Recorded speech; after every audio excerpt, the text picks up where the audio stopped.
இப்போ latest news என்ன தெரியுமா?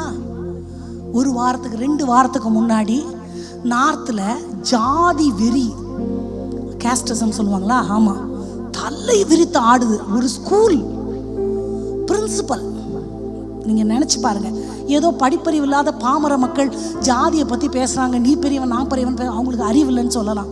ஒரு ஸ்கூல் பிரின்சிபல் அந்த ஸ்கூலில் படிக்கிற 1வது 2வது படிக்கிற 5 வயசு குழந்தை, அவனுக்கு தண்ணி தாகம் எடுத்துருக்கு. அப்போ பானையில் தண்ணி வச்சுருக்குறாங்க, கிராமம் அது டீச்சர்ஸ் குடிக்கிற தண்ணி, அவங்க கொஞ்சம் ஹை காஸ்ட் போல் அவங்களுக்கு. அந்த தண்ணியை எடுத்து குடிச்சிட்டான்னு அடிச்சாரு. அந்த குழந்தை செத்து போகிற வரைக்கும் அடிச்சிட்டாரு. இந்த செய்தியை கேட்டு எனக்கு தூக்கமே வரல. அந்த குழந்தைக்கு ஜாதி வார்த்தைக்கு ஸ்பெல்லிங் தெரியுமா?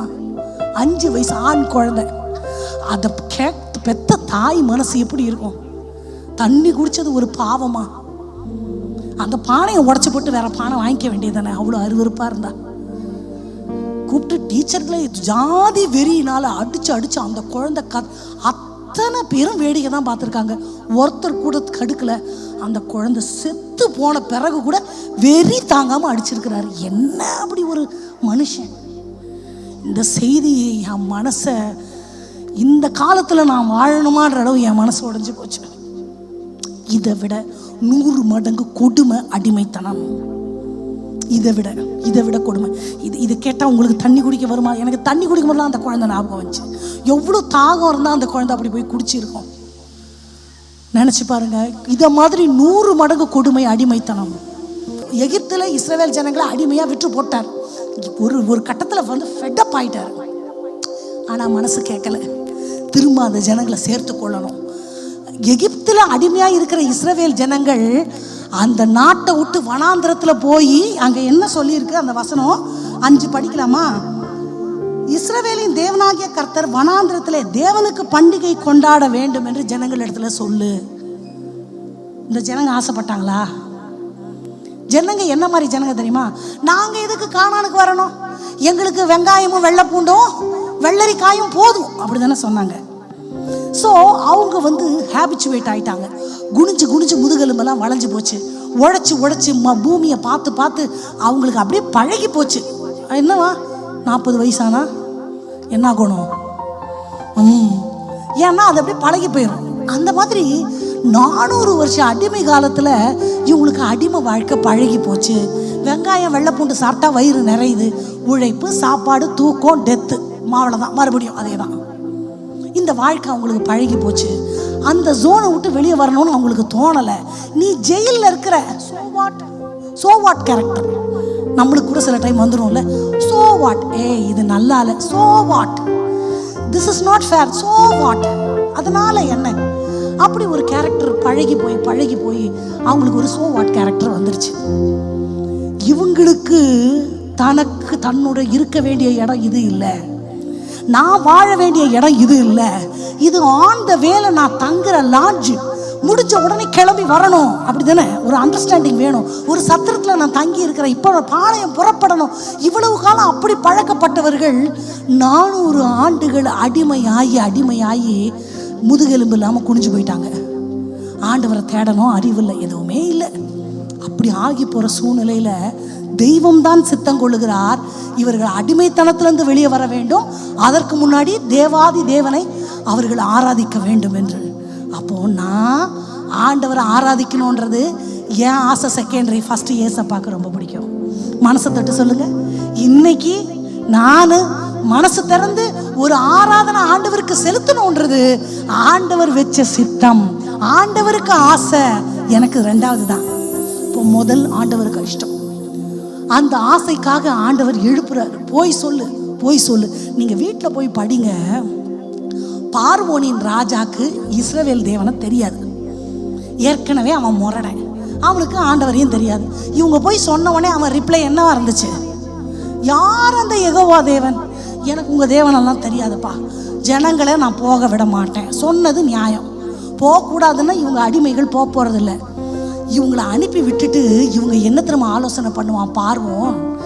இவங்க சோம்பலா இருக்கிறாங்க, இவங்களுக்கு வேலை பத்தலை. நான் உங்களுக்கு படிக்கிறேன் பாருங்க, 5வது வசனத்தை படிக்கிறேன். பின்னும் பார்வோன், இதோ தேசத்தில் ஜனங்கள் மிகுதியாய் இருக்கிறார்கள், அவர்கள் சுமை சுமக்கிறதை விட்டு ஓய்ந்திருக்கும்படி. வேலை செய்யாம சும்மா இருக்கிறதுக்கு பிளான் பண்றீங்களா? நோ, இந்த வார்த்தைக்கெல்லாம் நான் இடம் கொடுக்க மாட்டேன்.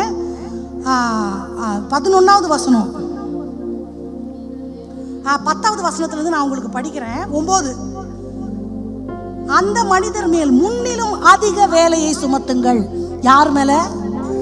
தேவனை ஆராதிக்க போனோன்னு இஸ்ரவேல் ஜனங்க பர்மிஷன் கேட்டதுக்கு ராஜா சொல்றார், இப்போ ஏற்கனவே அடிமைன்னா சித்திரவதை. உங்களுக்கு தெரியுமா? பிரெக்னன்ட் லேடி டெலிவரி அன்னைக்கு கூட வேலைக்கு வரணும். வெட்டி வீசுனா கேட்கறதுக்கு ஆள் இல்லை. இதெல்லாம் எங்கேயோ எந்த காலத்துலயும் நடந்ததுன்னு நம்ம நினைக்கிறோம்ல.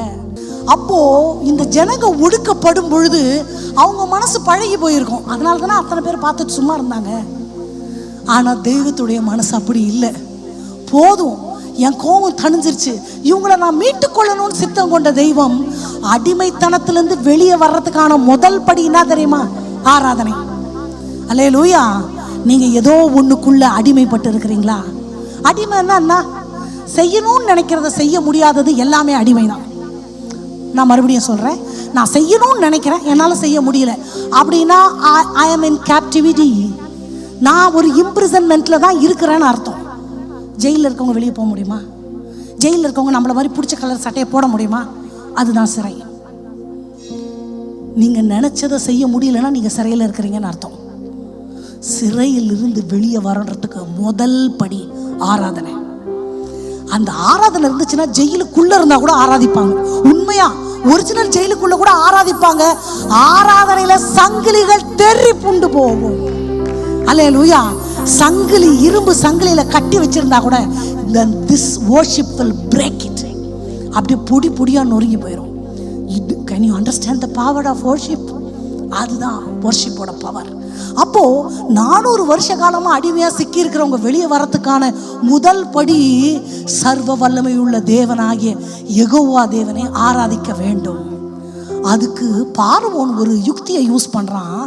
வேலைகளை சுமக்க பண்ணுங்க, அவங்களுக்கு வேலைய அதிகமாக்குங்க. வேலை அதிகம் அதிகம் அதிகம்.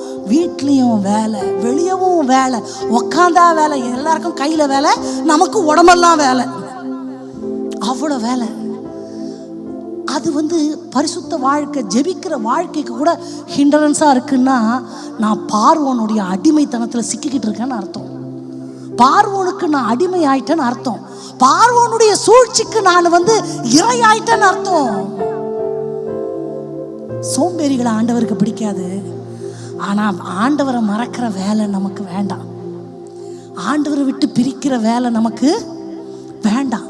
தெய்வத்தை கூட ஆராதிக்க முடியாத வேலை, பல லட்சம் ரூபாய் லாபம் வந்தாலும் வேண்டாம். அது எனக்கு கௌரவத்தை கொடுத்தாலும் வேண்டாம். அது எல்லாமே பவுலடியார் தூக்கி போட்ட குப்பைகள். அப்படி சொல்ல முடியுமா? சொல்லணும்.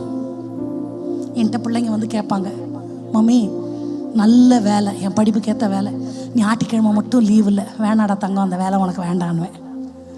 ஓப்பனாகவே சொல்லிடுவேன். அப்படியா ஆண்டி? ஓகே. என்கிட்ட கேட்டீங்கன்னா நான் வேணாதான் சொல்வேன்.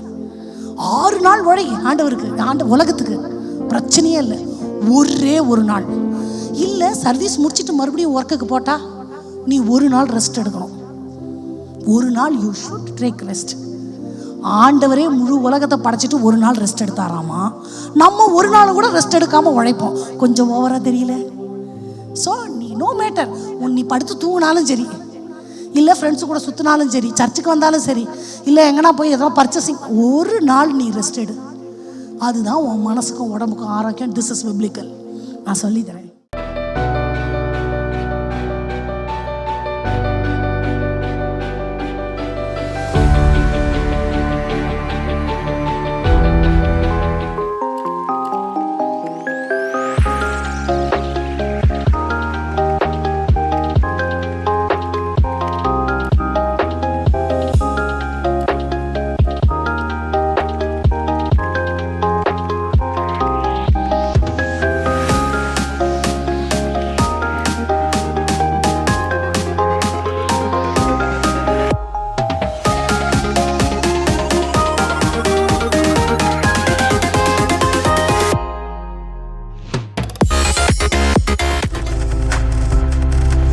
நீங்கள் பார்த்து கொண்டிருப்பது உங்கள் ஜாய் டிவி. உங்கள் துக்கம் சந்தோஷமாய் மாறும்.